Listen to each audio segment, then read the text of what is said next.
Elle est débutant. Ibisubizo bigufi de esquive.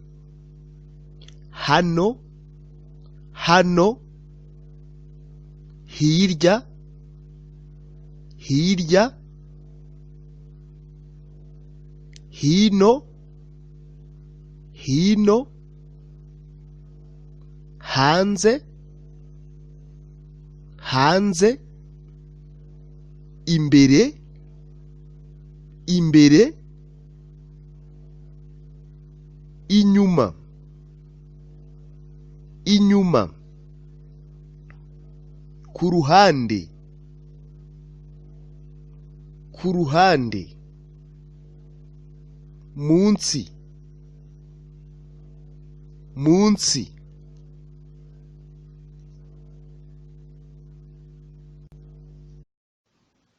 Bonjour à tout le monde.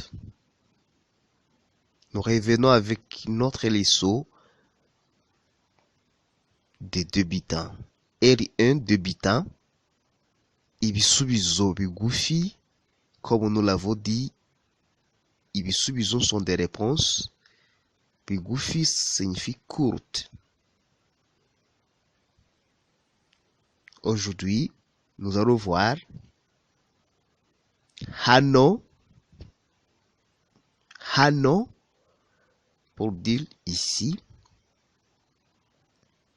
hirya, hirya,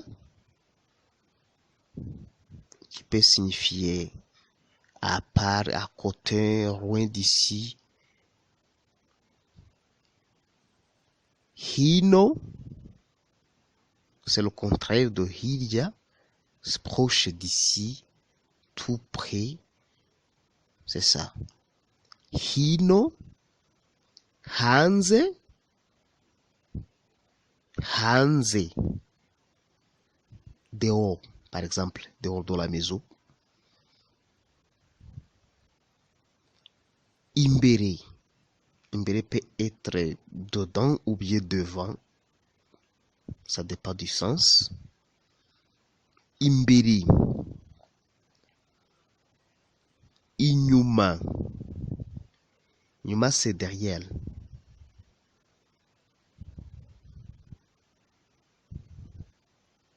Kuruhande, kuruhande, ça signifie exactement à côté de. Munsi, munsi, munsi c'est presque comme en français c'est sous. Il y a quelques syllabes là, munsi et sous, c'est presque la même chose. Munsi, munsi, sous la table, munsi, la table, munsi de la table, c'est ça, sous la table. C'est parti.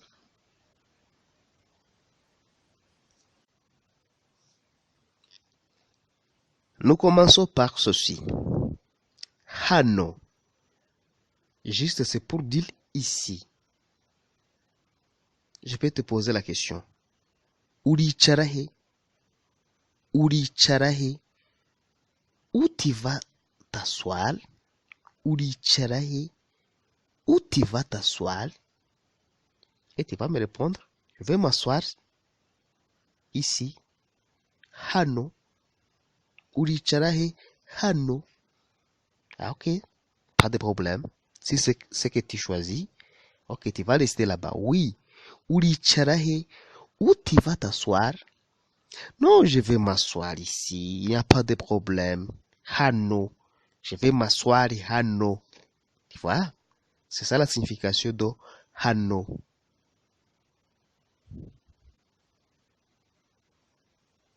Je vais m'asseoir ici. Ngiye kwicara hano. Ngiye, c'est je vais. Tu peux dire, je vais au marché. Marché, isoko. Je vais, ngiye. Ngiye kwisoko. Où tu vas, monsieur? Je vais au marché. Ugiye wa mugabo we, monsieur, umugabo. Ugiye wa mugabo we.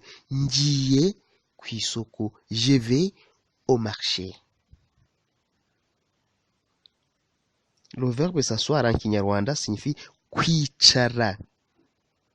Kwicara.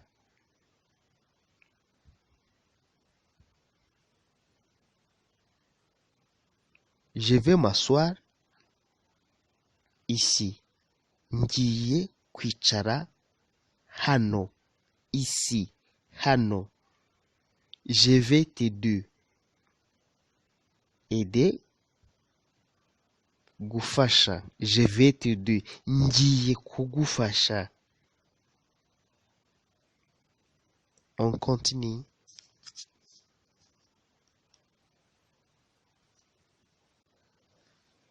Hirya, à part d'ici, loin d'ici, de.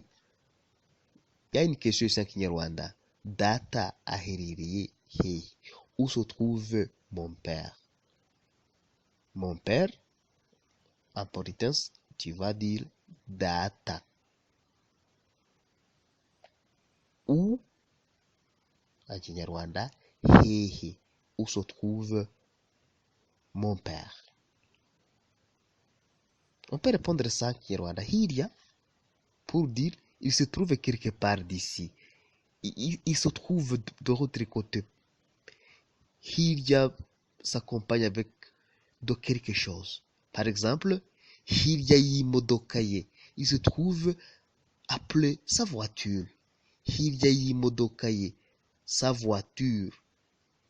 Imodoka, la voiture. Ye, c'est ça. Sa voiture, ça. Donc, en Kinyarwanda, y'imodoka, parce que c'est sa voiture, on va ajouter ye. Ye. Ha, hirya y'imodoka ye. Un autre exemple. Après ces escaliers, c'est l'appartement de Charles. Appelé hirya. Ces escaliers, izi ngazi, ni appartement. On peut dire ça en Kinyarwanda aussi, ou bien icumbi, appartement. Ya Karoli de Charles. Karoli, c'est Charles en français. Après ces escaliers, c'est l'appartement de Charles. Hirya y'izi ngazi, ingazi pour dire les escaliers, ni appartement, ni icumbi ya Karoli. C'est bon, nous continuons. Hino qui est le contraire de hirya. Comme hirya c'était loin d'ici, alors hino c'est proche d'ici. Le contraire de hirya. Hirya, hino. Où se trouve mon téléphone? Il se trouve tout près de l'assiette. Assiette, isahani. Ok.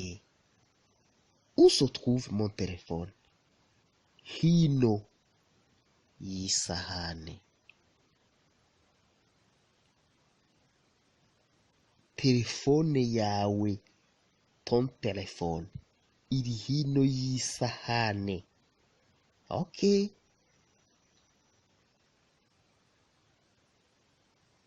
Telefone yanjye iri. Yanjye, mon téléphone. Tu vois? Il se trouve tout près de l'assiette, sous la table. Sous, munsi, sous la table.